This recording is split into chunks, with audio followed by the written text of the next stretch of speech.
যাতে এইসব নামগুলো না যেন কাটা যায়। এরা কেন বলছে না যে BJP B team, Congress, CPM, ISF এরা কেন বলছে না এসআইআর নিয়ে?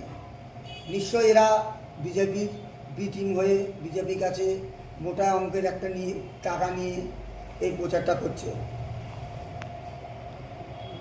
এই বলে আমরা বক্তব্য শেষ করছি। আপনি কিছু বলুন। এখন আমাদের সামনে দুটো কথা বলবে আমাদের সমাজসেবী বকুলদা, কারবালা উন্নয়ন কমিটির সেক্রেটারি, কারবালা উন্নয়ন কমিটির সেক্রেটারি চারটে কথা বলবে।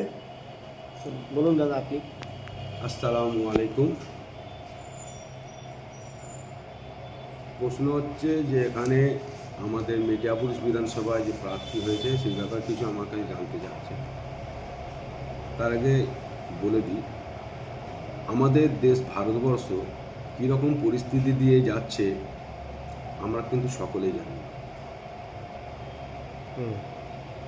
তার উপরে বাংলার উপরে যে একটা চক্রান্ত চলছে, বাংলার বাঙালিদের শেষ করার চক্রান্ত চলছে, বাংলার মানুষকে, বাংলার ঐতিহ্যকে একটা কিভাবে ক্ষতি হয়, কিভাবে বাংলাকে বঞ্চিত করা যায়, বাঙালিদের শেষ করে দেওয়া যায়, তার একটা চক্রান্ত কিন্তু বিজেপি চালাচ্ছে।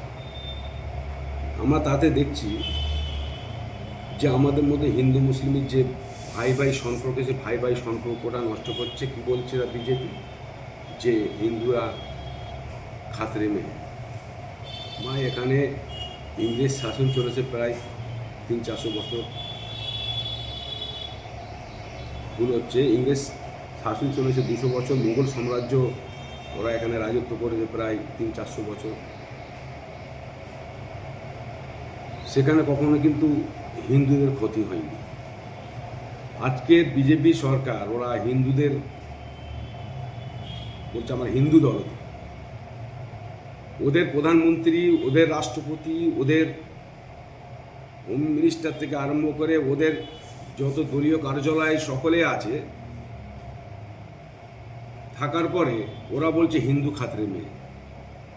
ভাই, আমরা সকলে ভারতবাসী, হিন্দু মুসলিম ভাই সকলে বুঝতে পেরেছি আসলে ওরা ওদের স্বার্থসিদ্ধির জন্যে, কোনো হিন্দুদের ভালোর জন্যে না, মুসলমানদের ভালোর জন্যে না, ওরা ইংরেজদের সঙ্গে দালালি করেছিল, করে দেশের সঙ্গে বেইমানি করেছিল। আজকের ওরা দেশের শাসনে এসে আমাদের হিন্দু মুসলিমের মধ্যে বিভেদ তৈরি করতে চাচ্ছে।